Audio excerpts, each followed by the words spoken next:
Are you looking for more out of your life? Do you need ideas on how to start new businesses and how to move forward in your own personal life? Well, guess what? You have come to the right radio show. At You Can Overcome Anything podcast show, you will learn and hear from many people from all walks of life who are sharing their challenges, their stories, their habits, and the mind shifts they had to overcome to become who they are today.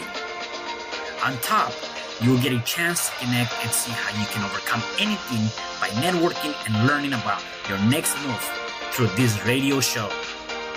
I present to you our great speakers at You Can Overcome Anything podcast show with your host, Cesar Espino.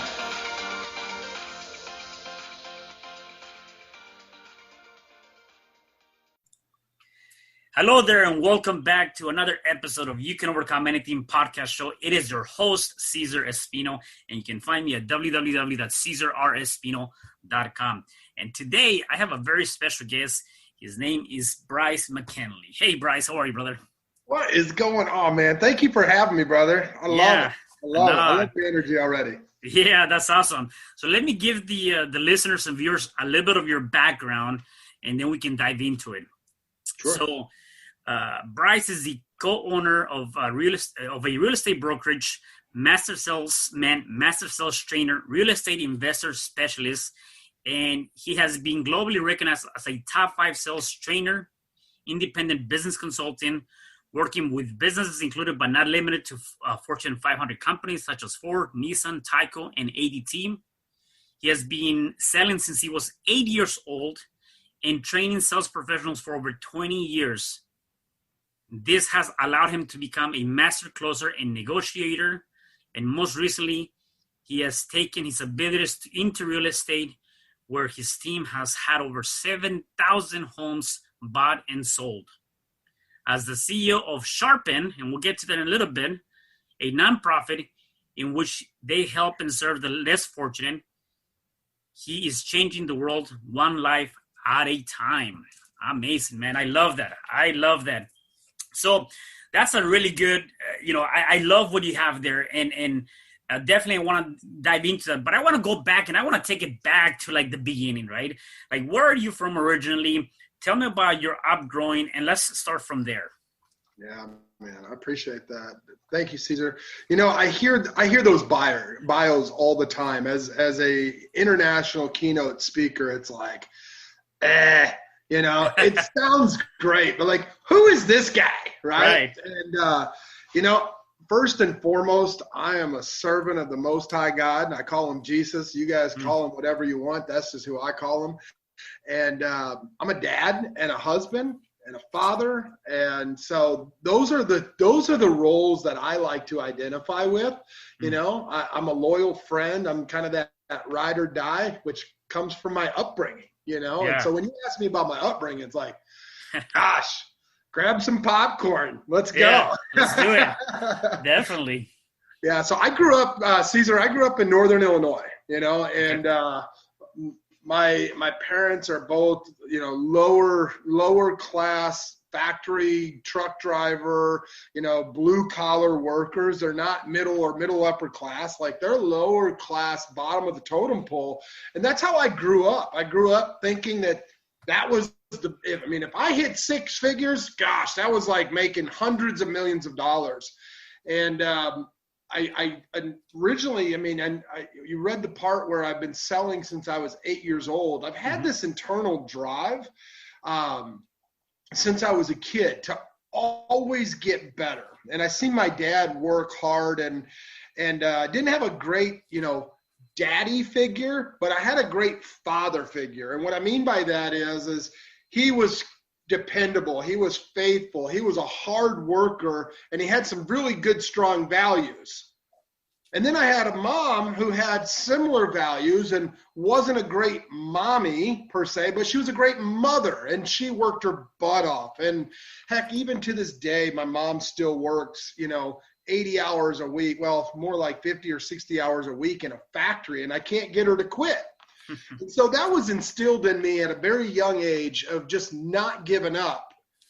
But I haven't always felt that way. You see, I grew up in Northern Illinois, and at the young age of 8 years old, I had a paper route. I wanted to work. I wanted to help support the family, and I wanted to make money.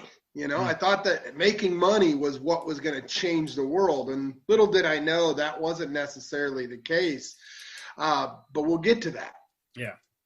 And unfortunately, I'll never forget the first time that I faced, you know, what I deemed at the time an obstacle in my life, where Karen, go figure, her name was Karen, she comes over to the house, and Karen's like, well, you see, you got to be 10 to have a paper route in Illinois, and we didn't know. And I mean, I'm 6'5" and 250, 255 on a low day, right? Like, I'm a big guy, and I've always been that size in nature. And so even at 8 years old, you know, they thought that I was older than what I was. They gave me a lot more responsibilities than the average 8-year-old. And I went to work. Having a paper route, and Karen came over a couple weeks in, and she was going to fire me. She was going to fire me because I wasn't 10. And I'll never forget being so heartbroken that I couldn't be a participant in earning money in the family. And I looked at my mom and dad, and I looked at Karen, and I'm like, look back at my mom and dad. And so obviously you thought that I had what it took to make it happen. And Karen, you and my parents agreed that I could do this job. Why don't we put the paper out in my parents' name? And if I do a good job when I turn 10, you give me more routes. Boom. Yeah. Next thing you know, my dad had a paper route that I was fulfilling. And by the age of 10, I had 6 paper routes. And yeah, man, I was making more money delivering newspapers than my parents were making, you know, working their 40-hour work week, because I was hustling. I was hustling for tips, collecting money at the door, all that, man. So that's kind of where my sales and profession started, was delivering newspapers as a child. Yeah. And from there, I mean, yeah. I wish I could say it was all downhill from there, but it just wasn't, you know? You know what? It's funny. Now I have a common theme with you. I think I was 16 or so. So I had my kid at the age of 16. And one of the things that I had to do at an early age to kind of bring some money into the table and to support my daughter at the age of 16, I started selling newspapers for the LA Times. Obviously, I wasn't making as much money as I would wanted to. At that time, I needed to get some money to get something going. And so I was doing a couple of routes for LA Times, which is kind of interesting. So I guess one question that comes to mind is, like, where did that drive come from for you to be able to say, you know what, I'm not going to give up. I want to get better. Obviously, you came from a humble beginning, family not really being rich and whatnot. At the age of 8, to start thinking about, I want to work and become better. Where did that drive come from? Like, how did that grow? Because at 8, you're not really thinking about that, at least not right now. A lot of the kids at 8, all they want to do is play. I don't even know what they do, right? It's just primarily play. And so for you, how did that come about? Yeah, so I think if I had to put my thumb on it, I looked up to my uncle at the time. And, with my grandparents being immigrants, my parents worked hard. And my uncle and I we were just, a year and a half, 2 years apart. So we were a lot closer friends than we were uncle-nephew relationship.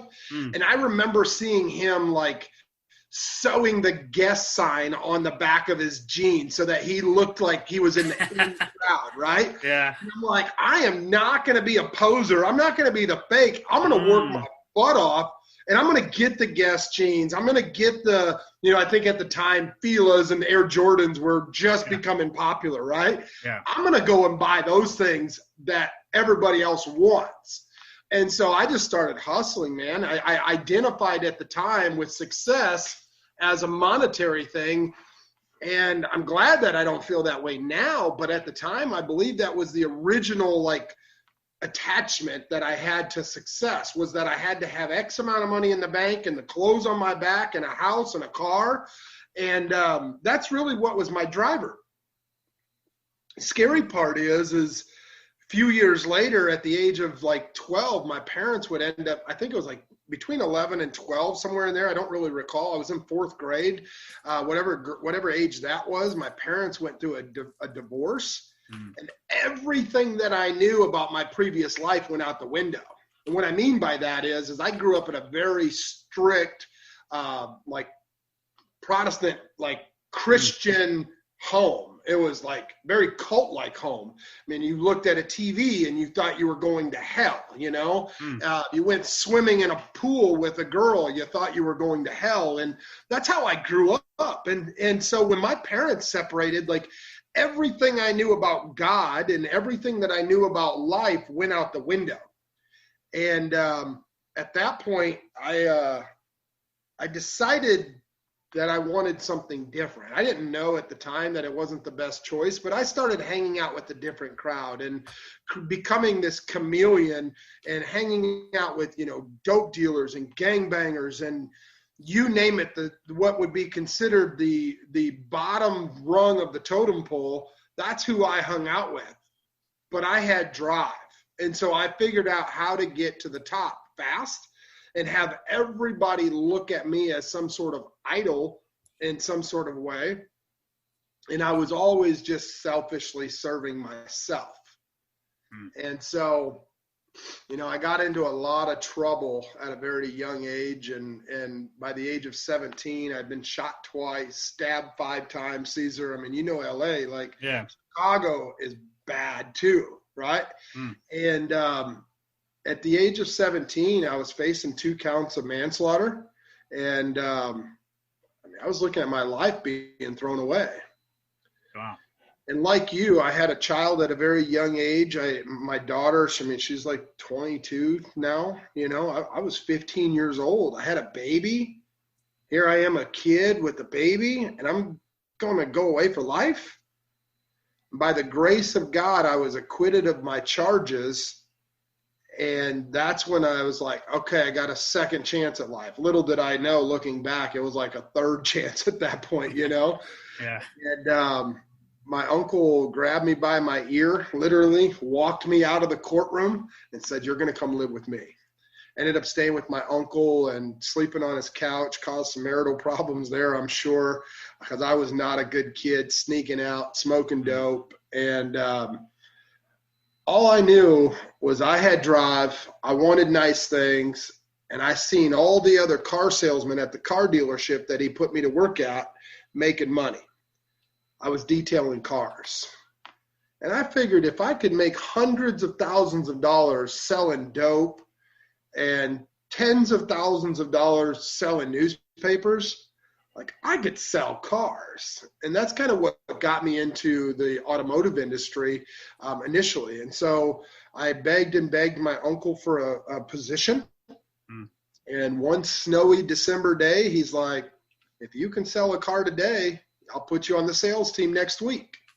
Well, next week is Christmas, and I would turn 18, and that would be kind of my becoming of being a man, right? Like I'd be 18 now, and you could go work on the car lot. So that's what I did. I opened a phone book, and I just started calling. People. I didn't know what to say.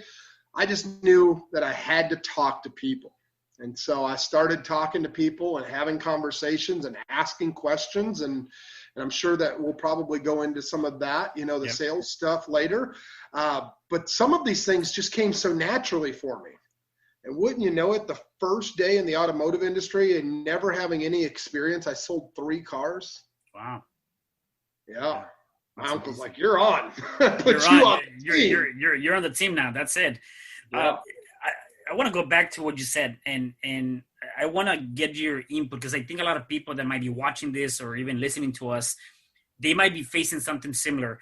And, you know, obviously you were going through that divorce, or your parents were going through the divorce. When you started hanging around with that crowd, was it more of a I'm looking for acceptance. I'm looking for this drive. I'm looking for attention, because I feel like sometimes people tend to go into a crowd of people because they're missing something in their life. And whether it's a good crowd or a bad crowd, they're still going to go into that. Was that similar to you, or what was the driving factor for you to go into that crowd? You know, looking back on it, I've been asked this before, and I think the overarching thing was I just wanted to be accepted, you know? Yeah. I mean, I'm sure some of your audience members just wish that they could fit in, right? Mm-hmm. Like Mm-hmm. you feel overwhelmed, you feel like maybe the outcast.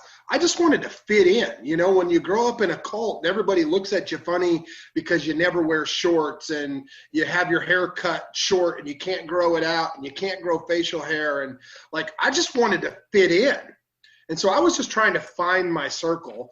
And I wasn't musically inclined, so I couldn't hang out with the band kids. You know, I was smarter than what school was allowing me to be because it wasn't challenging. So I wasn't getting good grades because it just didn't matter, you know. And I found my solace in being looked at and fitting in with a crowd that demanded respect, you know. And that's one thing that anybody listening, I would ask you, like, is it better to want respect or is it better to have respect? Have. Yeah. Always, right? And so I wanted respect, and so I was going after it. And I think that's what really drove me underlying and kind of unknowingly to go toward that route, because I knew that the gangs in my neighborhood, you know, they had respect. It was more out of fear, but they had what I was looking for at the time. Yeah, definitely. And now looking back, how critical is it, the associations and the crowds that you do hang around with? What is your take on that, the average five that, you know, people talk about? That is an understatement. You are the sum of the five people you hang around with. You want to hang out with crappy head people like douchebag dummies, you're going to be a douchebag dummy. You want to hang around with, you know, wealthy people? Well, you'll become wealthier. Does that mean you're going to be as wealthy? Not always. But you're not going to make the same choices hanging with this circle as you would this circle. And at the time, that circle was what got me into the trouble that I got into. Yeah, that definitely. That I can see that. I mean, that's something that I think a lot of people misconstrue it, and they get confused on the associations, and they feel like they're getting something from this group of people when in reality they're actually being set back so many times. So how can you differentiate something like that, even with just in general, right? Like, how do you know when you're probably in a good presence of people that are gonna edify you and they're gonna help you out versus, you know, pull you down and maybe set you back? Yeah, that's a great question, Cesar. So a couple of things that I look for when I'm looking for a circle is, number one, I don't want to be the smartest person in the room. You know, I try to find somebody that's got more, has had more, and has lost more than what I've got. And so I try to be in those circles. I want to be in those circles where people are going to challenge me. Number one, they're going to challenge my thinking. They're going to challenge my values. They're going to challenge my morals, whether it's good or bad. Those are the things that I'm looking at, number one. Number two, and just as important, I'm looking for a group of people in the circle that I choose to be in that will not only challenge me, but also lift me up, because I'm going to fall. I don't know it as well as you do. I don't know it as well as they do, right? And so I'm looking, secondly, and just as important, for those that know that I may not be at their level, but they're willing to take a shot and they're willing to lift me up when they see that I put in the work. Yeah, definitely. I love that. Kind of knowing your backstory, and I know that there's you've gone through a lot, obviously, you know, from depression to alcohol to drugs to all of these different things. I said there was a more of a crucial aspect of your life, I believe, and I want you to talk about, which is the loss of your son, your wife. You were pretty much literally immense of taking your own life. What got you to that point? Tell me more about that story. Yeah, I appreciate that. So, being in the automotive industry, I didn't know, my uncle didn't know how great we were doing. We just knew that we had something. And so I was 19 at the time, 20 years old. They have what's called a walkaround competition in the automotive industry. It's basically like a fake test drive where you demonstrate the vehicle's products and features and benefits. And I wanted to get into this competition because I became really competitive, and I entered this competition. It's graded by your peers. This is the key thing.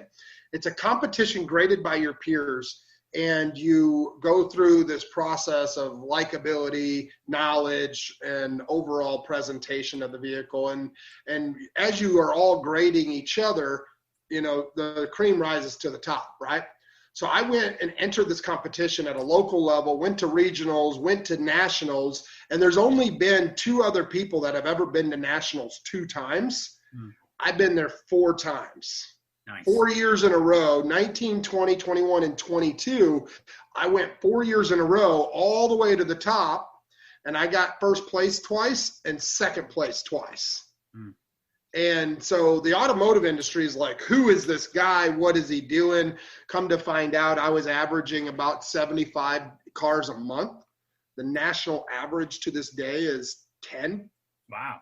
And so at 19, 20, 21 years old, I'm making millions of dollars selling cars and just blowing out the competition. So the dealership started wondering who this kid was. And so at 22, I was recruited out of my dealership by Ford Motor Company. And that's when I found out about mentorship and coaching and things like that. Because I didn't know what a mentor was. I'd never really had a mentor, I was just some gangster from the streets that got a break. Yeah. But not really. My uncle had been a mentor. My dad had been a mentor, and I didn't know it, right?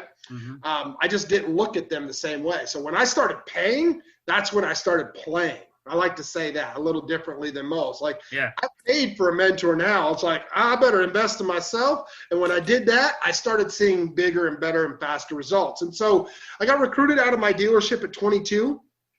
And traveled the world teaching my 5-step sales process in the automotive industry, and 7-step sales process and my 5-step conversation.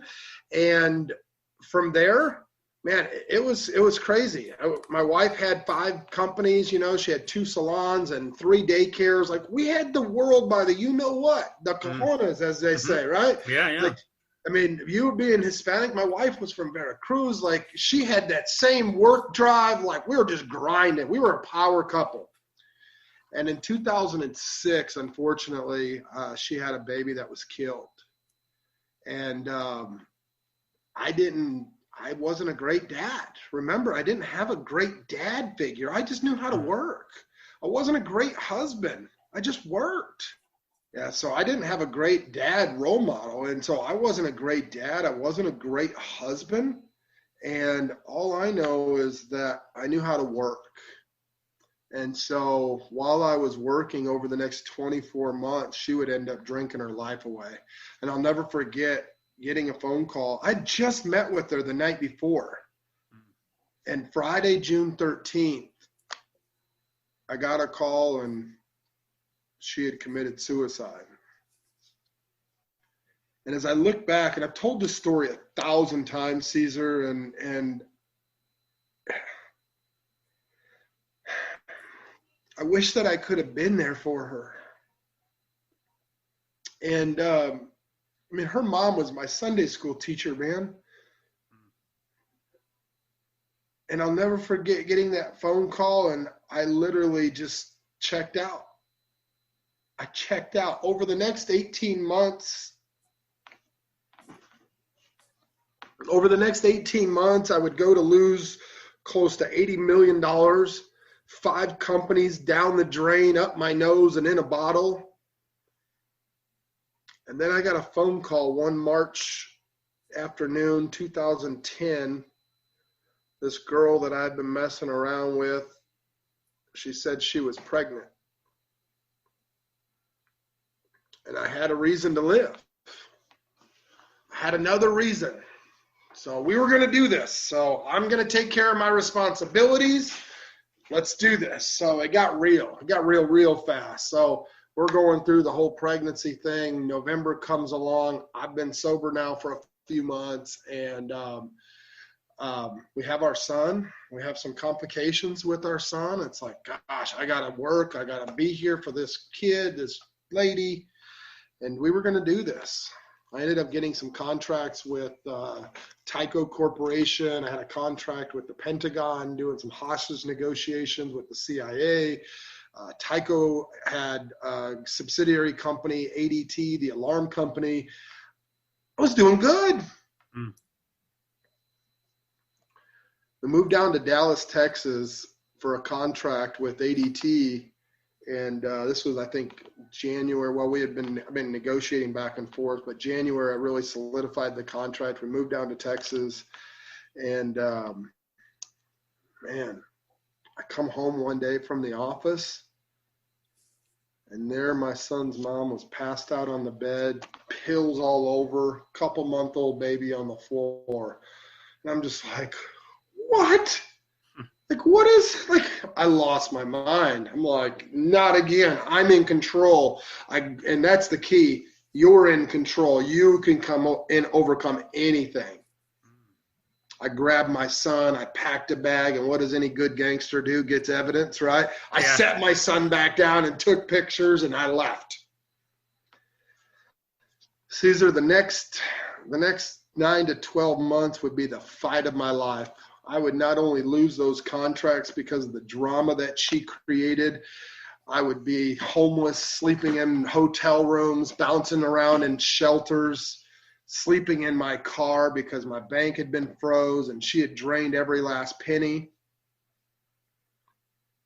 But I got custody of my son. Awesome. I was going to make it. And I'll never forget, I'd just gotten off the phone with my brother.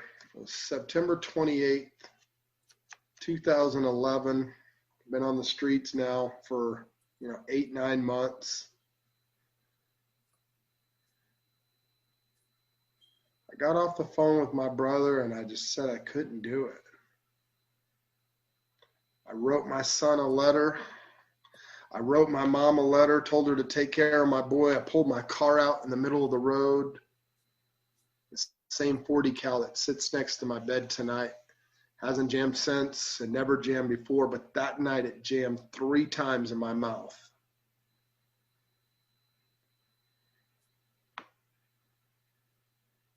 And I got mad. I got mad at God. I got mad at the world, and I'm like, show up!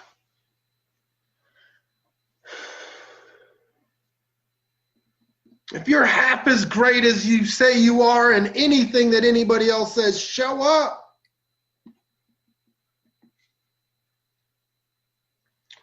And it was in that moment that I knew that I wasn't in control as much as I thought I was because I had no faith. I was merely reacting and not being intentional. I was being reactionary and not intentional. And because times got tough, I chose a permanent solution to a temporary problem. And thank God that the gun jammed. Because you fast forward now 9 years, I've been immensely blessed. And I learned a very valuable lesson. When you selflessly help already persons that are eager for nurturing, you'll change the world. It's also an acronym for Sharpen. I was gonna get that, but wow, I gotta say wow, and that's amazing. And there's also an acronym for wow, words of wisdom, because I think that you dropped so many nuggets there, and the story and not only it's not just a story, it's a true story that has so many different lessons that I really hope that the people that are listening and watching this can really take that, because this is a true story of overcoming not once, not twice, multiple times of those things that we perceive as failures, where in reality there are lessons to be learned, lessons to take and see how we can improve that on our future in our lives. And you really have gone through that, right? And talking about the things you're doing now and going to Coach Sharpen, let's dive into that. How do you come up with that name? And obviously you kind of already talked about the acronym, but let's talk more about that. Yeah, I appreciate that. So Coach Sharpen it's a persona. You can be whomever you want to be, as long as you be the person that the person is that gets the results. And so one day I was looking in my Bible and you know, the Bible says, as iron sharpens iron, so does one another to his brother. Whether you believe in the religious aspects of it or not, you can't deny that the Bible is the #1 best-selling book of all time. Mm-hmm. And so I read it and study it for life principles and husband principles and dad principles and work principles and management and leadership and all of these things. And it stuck out at me. Well, if iron sharpens iron, just like one another to his brother, then we need to be surrounding ourselves with a higher frequency of persons. We need to be getting sharpened daily by not just the words of our mouth, but the affirmation of others. And so Sharpen to me is like a superhero cape. I walk in this door, I can put on any one of these hats. But when I walk in this office, when I show up on camera, when I'm on stage, I'm ready to sharpen, because I can only work with people that are serious about working with me. And those people that choose to work with me forever have their life changed. And so Sharpen, being the acronym, similar to like the Bible, it represents selflessly helping already persons eager for nurturing. And so when you're ready, you know, I look at it like this, twofold. Number one, if you want success, or you want money, or you want this new car, well, when you're holding on to that figment of your imagination, you don't have your hands open to receive it. And so one, I'm going to ask you to realize, if you're listening to the sound of my voice, open your hands and let go of what you perceive as the success in order to receive more success. And two, know this: the map is not the territory. You see, I could give you the address to my house right now, and if you've never been to Dallas, you would never know that the hills and valleys that you get to cross to get to my house, the 5-story overpasses like they have out in LA, right? Like, you're not going to know what the territory is in front of you until you get there, because the map is not the territory. And so if you're going through some things, you're interpreting your life by the keys of your map. And if you keep getting the same results, you need to look at someone else's map. You need to reach out and grab someone else's keys to the vehicle. And when you do that, you can rewrite your map. You can make your map much more efficient. And when you do that, success comes in greater quantities and greater qualities. Yeah. Wow, that's amazing. Talking about success, and I think you see it now differently, and I want to kind of piggyback to what we're talking about. At the beginning of your journey selling cars or doing any kind of sales, it was more chasing the money and defining success based on a monetary value. What is your take on success now? What is your definition of that? I believe that if you throw a rock into a river, a lake, or a pond, no matter how big that rock is, that it makes a ripple. And so my definition of success is changing the world. I don't necessarily have to be recognized as the person that changes the world, but if I so much as influence one of your listeners, or maybe Cesar, you get off of here and you do something tremendous because of something you took away, I've done my part. I've changed the world because the world in which I live in exists with all of you. Let me say that again. The world in which I exist exists because of all of you. We are one spiritual being, just living different human experiences. And so if I have an opportunity to change the trajectory of your human experience, that means that the world has been completely changed. And that's my definition of success. I am changing the world. When I look at my vision board, I see myself next to Jesus and Oprah and Abraham Lincoln, and the list goes on my vision board over there. Definition of success to me is changing the world in which someone else lives in. Yeah, I love that. Let's talk a little bit about sales, and if you can give me, you have a lot of experience with that. And whether you're working for somebody or working for yourself, I always said you got to work harder on yourself than you do on anybody else. I know Les Brown is a friend of yours, and so I like a lot of things that he talks about, and so definitely I like the idea of you got to be hungry, right? To move. You got to be hungry, he says. Yeah, exactly. I love that, and there's a lot of things that I take away from him, and so in terms of your sales experience, right? What are some tips or things that you can say, hey, it doesn't matter what you're selling, or you might be selling yourself at work, because you working for somebody else is you have to sell yourself, your services to become better, get a raise, whatever the case may be. How do you go about that?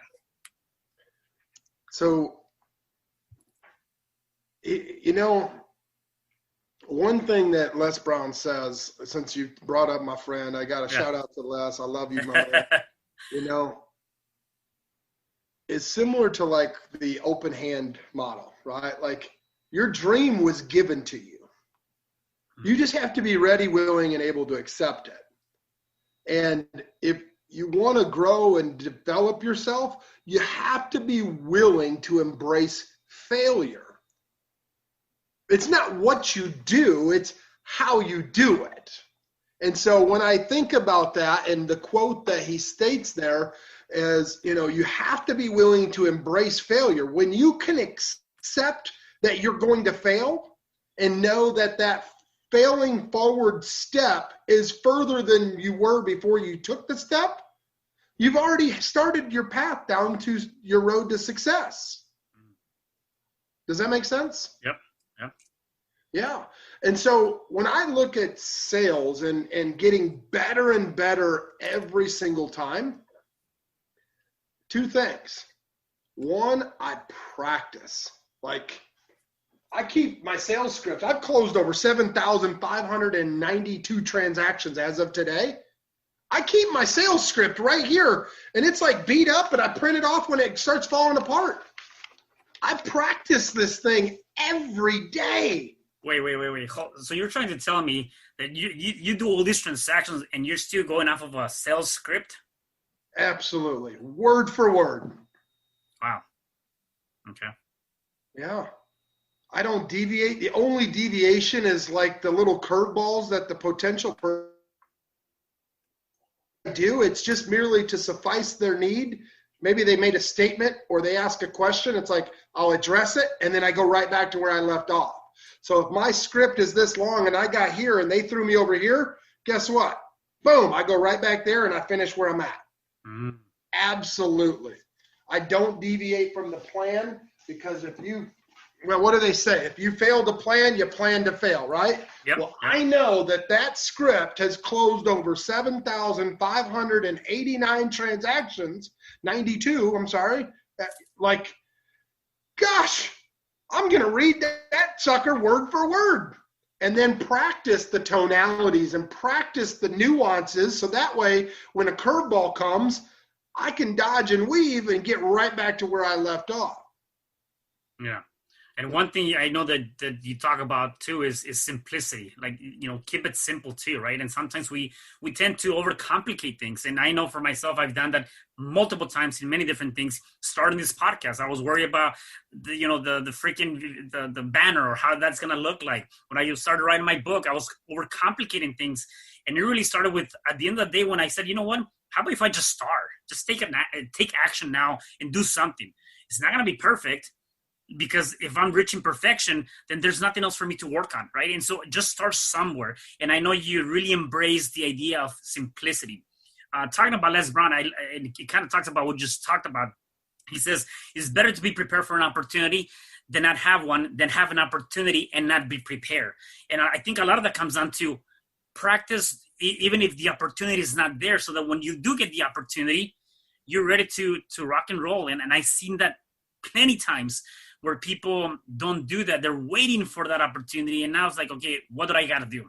You're being reactive instead of being proactive. Yeah. I mean, I love that we're both quoting Les Brown. He would be really proud of us right now. So thank you, Les, for all of your words of wisdom. You know, one thing that resonated with me, I spoke with Les about 2 years ago in San Diego, and he quoted this several years prior, and he heard me quote it on stage, and it still resonates with me, because I had to die to the person that I was. Like, I am no longer this gangbanging, dope dealing fool. I'm a sales executive for Ford. Now I'm a corporate executive in Fortune 500 companies. Now I'm self-employed coaching Fortune 500 companies. You have to be, this is what Les Brown said.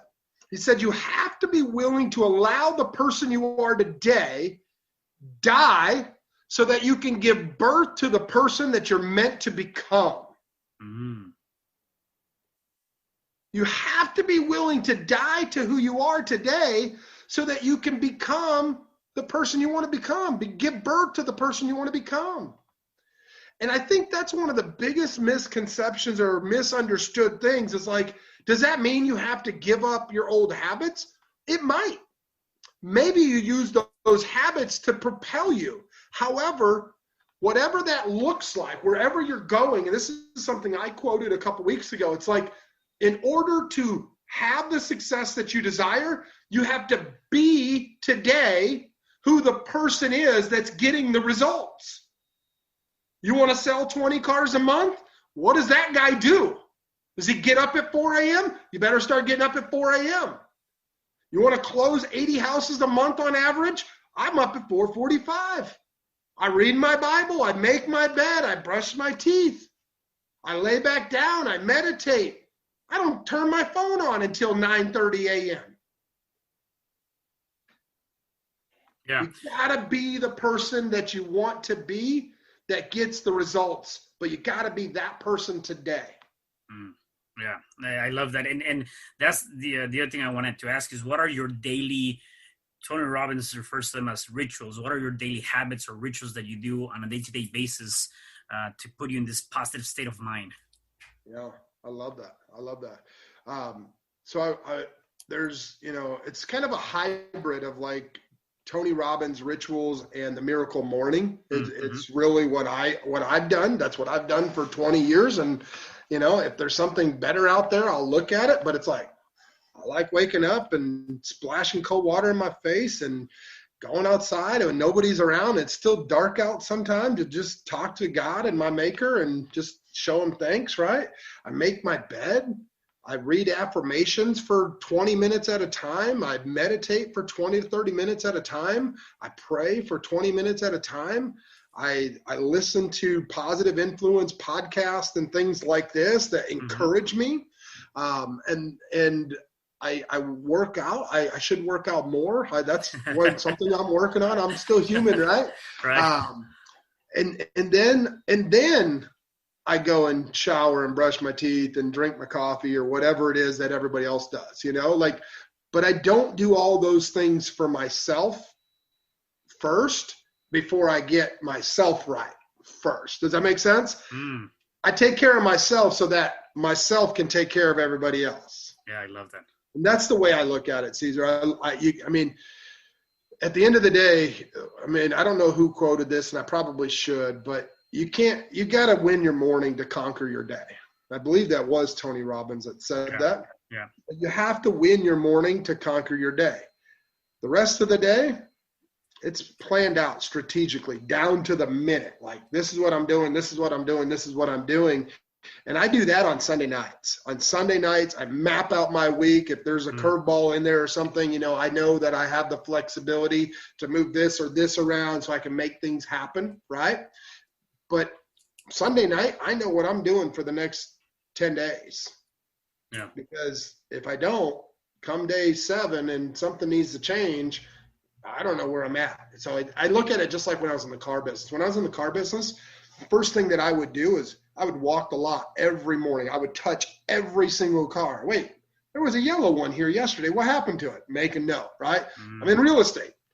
I don't drive around, but I look in the neighborhoods at what's available, what's on the market, what's sold, what's pending, what's coming soon. I know the inventory better than 99% of realtors in my market, and I'm not even licensed. I own a brokerage, but I'm not licensed. Yeah. You know, I know my product, I know my service, but most importantly, I know my client that I'm trying to work toward to help. Yeah, no, I love that. I have a couple more questions for you before I let you go, because I can go on forever, and I'm really enjoying this conversation, by the way. And so for the ones that are watching, just like take note of those habits and those ideas that you can also implement on a day-to-day basis to kind of get you going in your own journey, whatever that might be, right? So your son, I kind of want to get an idea of what are some of the things or teachings that you've done for your son, because he is the middle school millionaire, right? And I want to talk about that for a second, because obviously your childhood was a lot different than what it is that is for him. And for those that are watching that might be parents, I mean, what are some tips? What are some ideas that you can give us? Love. Love unconditionally. Your child is going to make mistakes. I'm hard on my boy. I'm hard. But there's days that if I lose my cool and I yell or scream at him, it's not because I don't love him. It's because I expect more.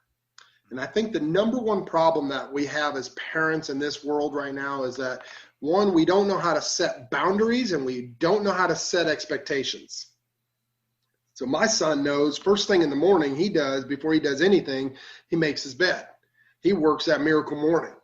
He makes his bed. He spends time reading the Bible. He spends time listening to a podcast. He spends time reading a book before he ever comes out of his bedroom. Like, we meet at 9:30, 10 o'clock in the middle of the house. He ain't seeing me before then, because I know from this little young 1, 2, 3, 4, 5 years old until he could read and do things on his own, he was doing it with me. He knows what the expectation is. Yesterday, the perfect example, I got on his butt. I walked to the bathroom upstairs. My office is upstairs, and he's the second bedroom down the hall, right? We got more bedrooms than we need, by the way. So there's 3 of us, and we got 6 bedrooms. It's crazy. We walked down the hall, and I looked in his room, and I was just expecting to smile and keep on walking to use the restroom in between meetings.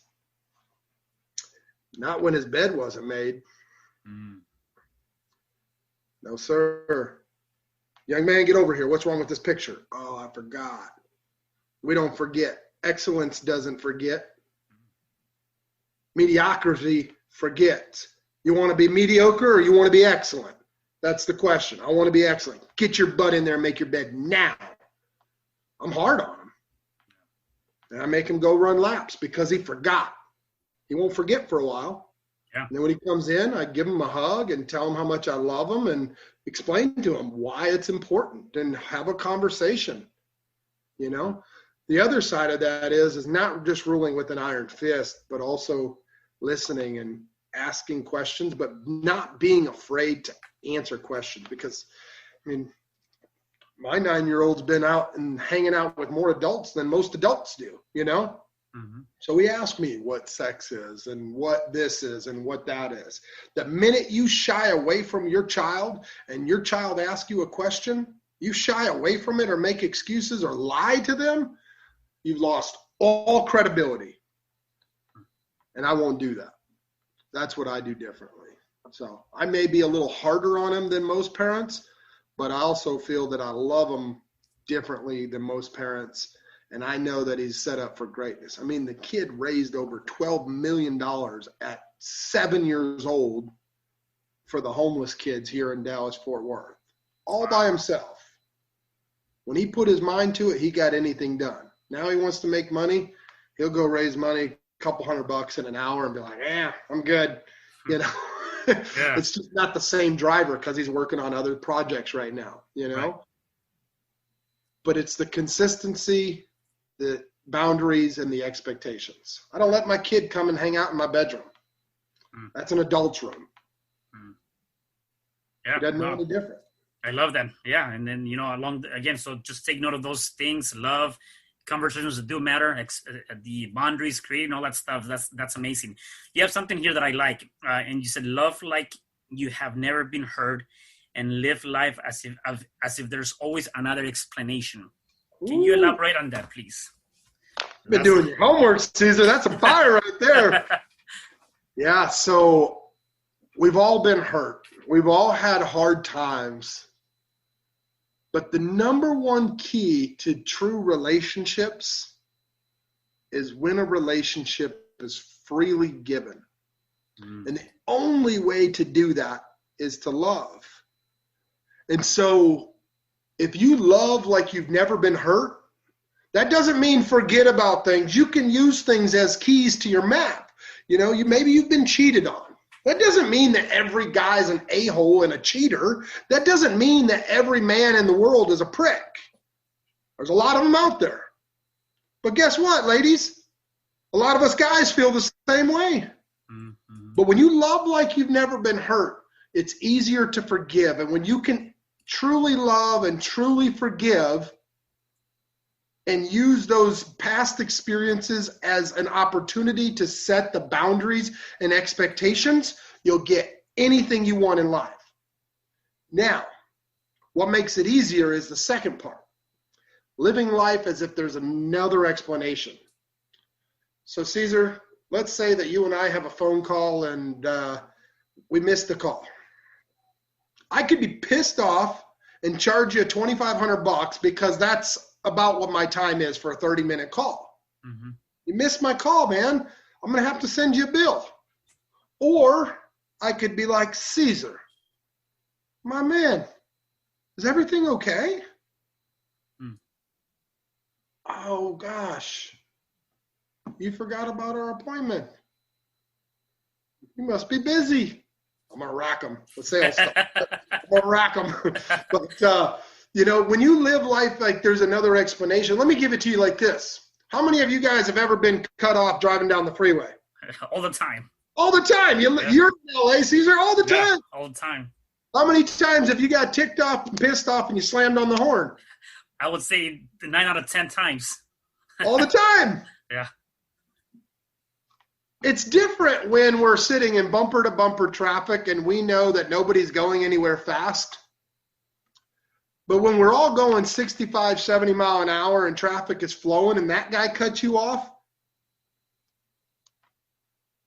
maybe there's another explanation. Maybe he just got a phone call that his wife died. Maybe he just got a phone call that his mom was ran over by a Mack truck or diagnosed with cancer the night before and he just wasn't thinking. Maybe he's trying to be a better dad and he's on his way to his kid's soccer game that he's never been to. When we live life like there's always another explanation, we can be imperturbable. We can allow others to make mistakes and not allow it to affect us. We can forgive others and live and truly live.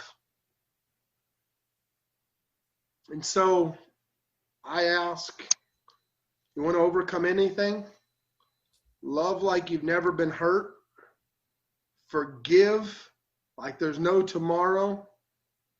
And live life like there's always another explanation. Yeah, I love that. I love that. Last question for you. Where can people find you if they wanted to connect with you? Appreciate that. First off, I just want to say thank you, Cesar. Yeah, thank you. We wing this. You had a plan. I just want to give you raw answers. That's how I love working. I told you that at the beginning. Yeah. So thank you for having me on. Yeah, you guys, you can Google me. You can say, you can Google Bryce McKinley, BryceMckinley. You won't miss me. I'm the guy with the backwards hat that says Sharpen on it. You can find me on Instagram at Coach Sharpen, LinkedIn or Facebook, Bryce McKinley, or at REI Results Coach, or you can check out our website at reiresultsacademy.com if you need anything in the real estate investment world, or if you are interested in the retail side, trustedresultsrealty.co. That's awesome. And talking about just one last one. So give me one of the things that you offer. You offer coaching for real estate. Give me a little bit of your services so that people that might want to get into the real estate might be able to reach out to you.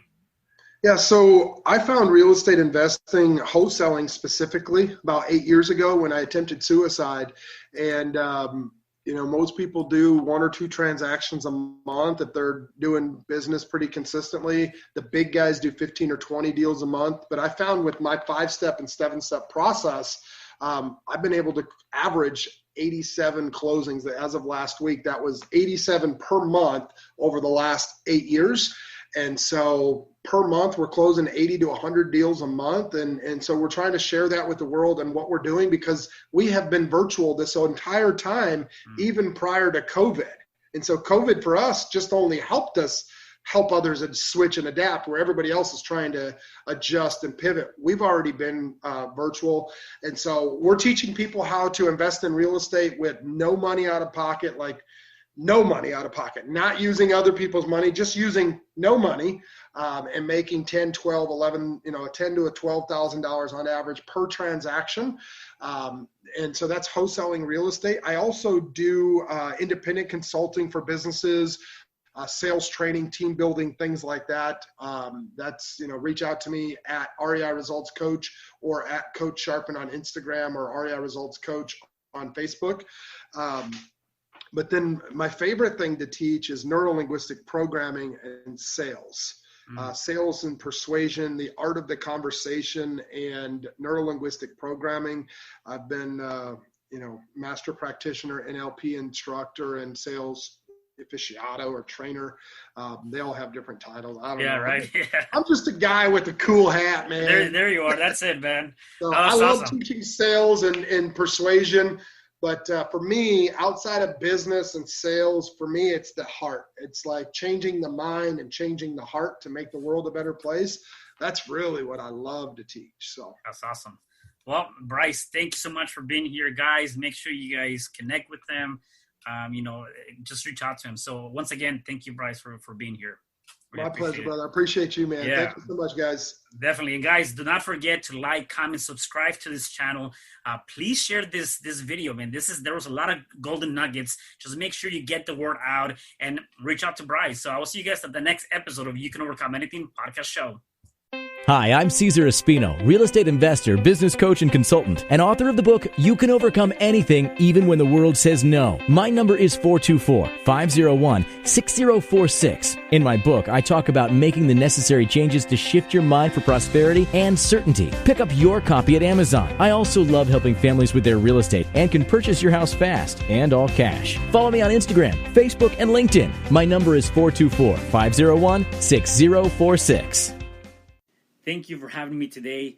I am so glad you tuned in to this podcast. You can find me at Spreaker.com, where you can like and subscribe. And to learn more about myself and my services, you can find me at www.cesarrespino.com, or you can also find me at Facebook under Cesar R. Espino. Once again, thanks for joining me. I am looking forward to having you at the next episode, and know that you truly can overcome anything.